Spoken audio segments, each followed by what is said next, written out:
Start.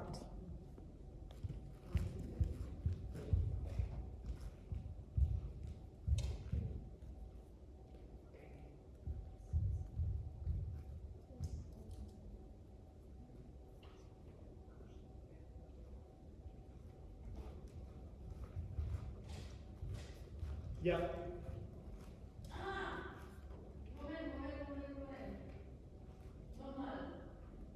Sorry. So you see what I mean? We come in the blackout, and then woo-woo. This I know. But I need to know when you start walking in. Yes. And for this moment, I calculate 4 seconds. 5 seconds. Please. Okay. So we just go. So shower, house, Anne's house. Yeah. Go.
I was a very small child when I was little.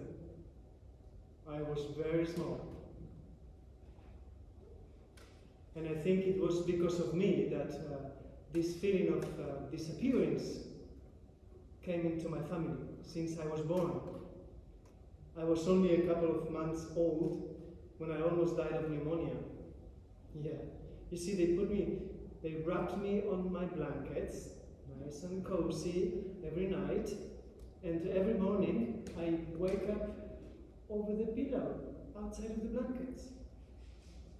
Every day, the same story. And so I got so ill that my mother used to say to my sisters, go on and check on him, check if he's still breathing. Go to his room. And I was breathing. I was just sleeping. I used to fall asleep everywhere all the time when I was little. Here, I even fell asleep on my plate while eating. They didn't know what to do with me. Once, I woke up under a bed. And I think this was the first time I have been alone in the apartment. And I was really small, and everything looked so big. And I got afraid and I panicked and I started crying. And I went to the balcony and I grabbed into those metal bars, crying, thinking, they've left me here all alone, as if I don't exist. Until I saw my sister from the street pointing at me. Look, there he is in the balcony. He's been there the whole time. The poor of them, my 6 sisters and my brother and my mother, have been looking for me everywhere. They were so upset, and I was so upset. Sometimes, when I was little, I think 2 or 3 times, we went to my father's little town. Yes, it's a town that is called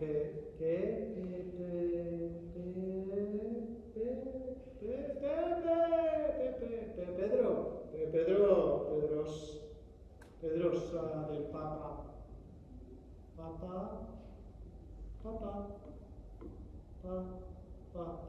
Pedrosa del Páramo.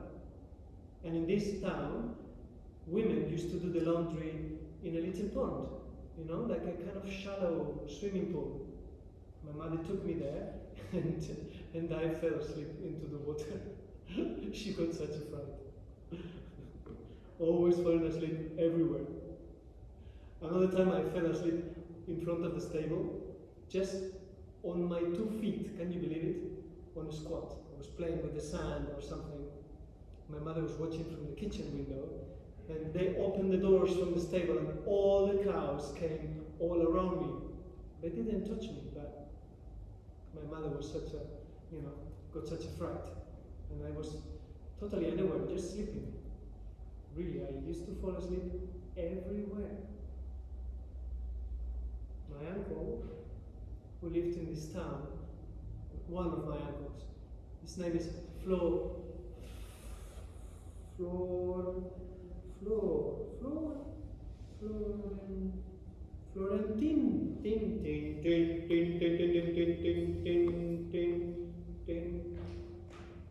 My uncle Florentin, who lived in Pedrosa del Páramo, had 600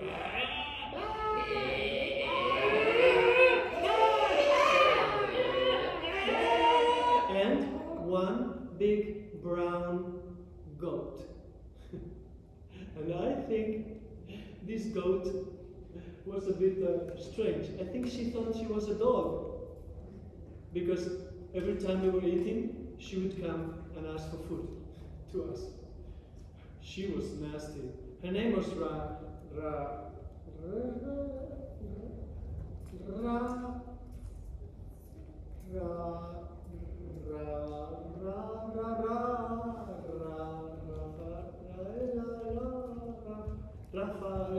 Rafaela was her name, yes. And when she was alone with me, she stood up on her 2 back legs and looked huge. I was very small. So every time I panicked and I ran away, crying. Rafaela. Sometimes my uncle took me with him and 600 sheep and Rafaela out into the fields, out of the town. And it happened that twice, at least, I think. They saw the wolf. Yeah, I was scared. Suddenly I just noticed the sweat on my uncle's face running down his throat. And all the dogs were barking non-stop, like, but he was whistling. And the sheep were just going crazy, like acting really weird, like screaming. And they were all running very, very close to each other, running in concentric circles, with eyes like coming out of their eye pockets. Like, it was really weird, but I never saw the wolf. I just saw like two little triangles, 2 little black triangles in front of the orange falling sun. Maybe that was it. Once, on those holidays, I went into the stable where my uncle kept the sheep. And in a very small space, there was one sheep with 2 little lambs. They probably were just newborns or something. And they were so cute. I wanted to take them and, and hug them and do all those things. And so I went into the space they were in, and the mother got such a panic that she, with a superhero sheep mega jump over the fence. And she ran free. I thought, what I have done. But I also thought that sheep were a bit stupid. So, never mind. She actually found the 599 other sheep, and my uncle, clever little thing. And when my uncle came back home that evening, he was so mad at me. He was really upset.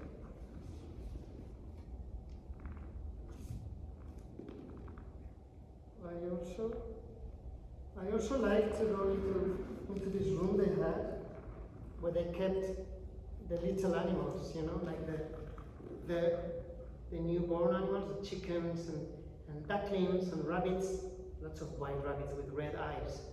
And I ran behind them trying to catch them.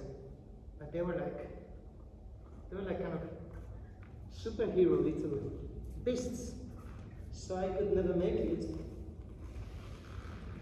And by the time all of my cousins realized what was going on, they were all like tumbling and with wide eyes, dizzy, like after running so many times in circles. And when my uncle heard about it, he was so mad at me. He was really mad. Sometimes I went with my cousins also. We went into the fields, even before the sun came up. And one day we got a lot of hay over the trailer, you know, more than 2 meters high over the trailer. And we lay up there in the hay to come back home with the tractor. And I don't know, suddenly I woke up on top of the hay, alone, and I tried to go down, but I didn't know how to, so I just reached with my hand and I slept down the hay and bang my head here, right over my right eye, on the screw that, you know, that connects the trailer with the tractor. Just bang it there. It was not painful actually. I just walked to my uncle's, and he opened the door and I saw his face like really with such a fright.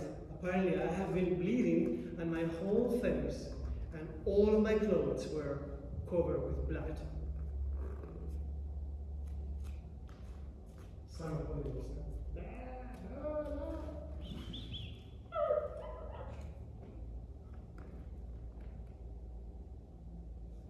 In the farm, they also had sometimes little piglets, a lot of them. You know that a pig can have up to 12 little piggies, you know, and so cute and pink and small and squeak, and he's so cute. And my uncle, with a pair of tweezers, he took their teeth, out one by one when they were just a couple of weeks old. How they screamed so loud, but no mercy, he took all of their teeth one by one. A few days later, I saw how he killed the older ones. You know, you cut the throat and you hang them upside down, and the whole blood just drips away from the bodies. They scream so loud. I had these screams on my head for years.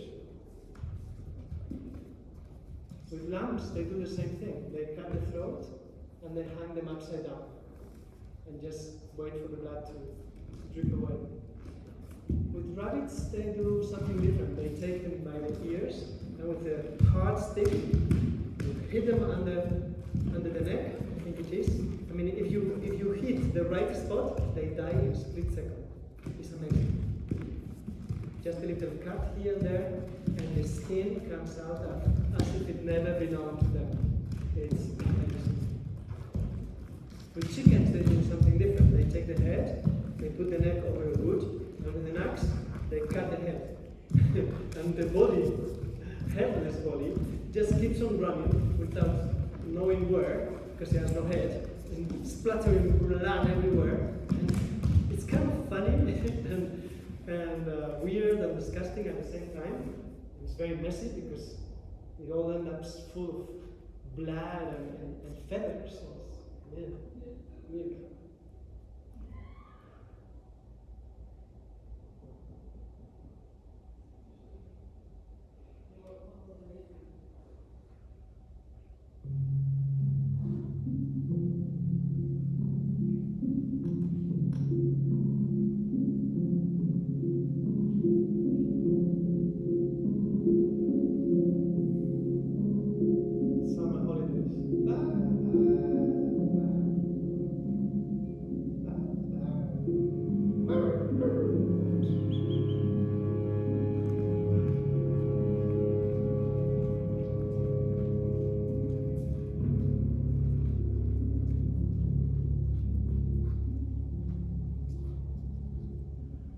Another uncle of mine, Uncle Vicente, he had a butcher, and he sold the cut up pieces from the animals he killed himself. And he used something else. He used what's called a gun. Yeah, a gun is a cylinder. I mean, what they call a gun. It's a cylinder, and you put it right between the eyes of the cow. She's just there, quiet, waiting. You press a button, it goes thump, and the body just kind of collapses, almost like in a slow motion. Oh, it's so mesmerizing. I couldn't stop watching it. Not time to scream or to react in any way, just life drifts away from you.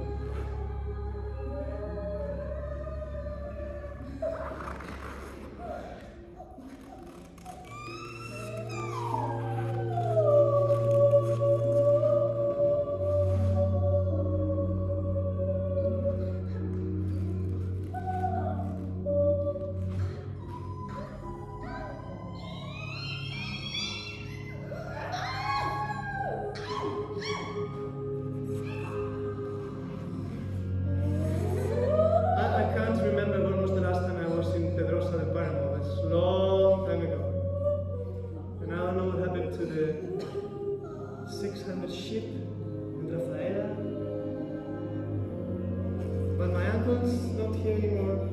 None of them are here anymore. My mother is not here anymore.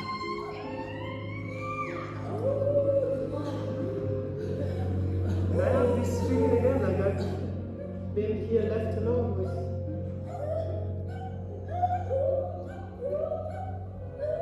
with this sensation that I don't exist.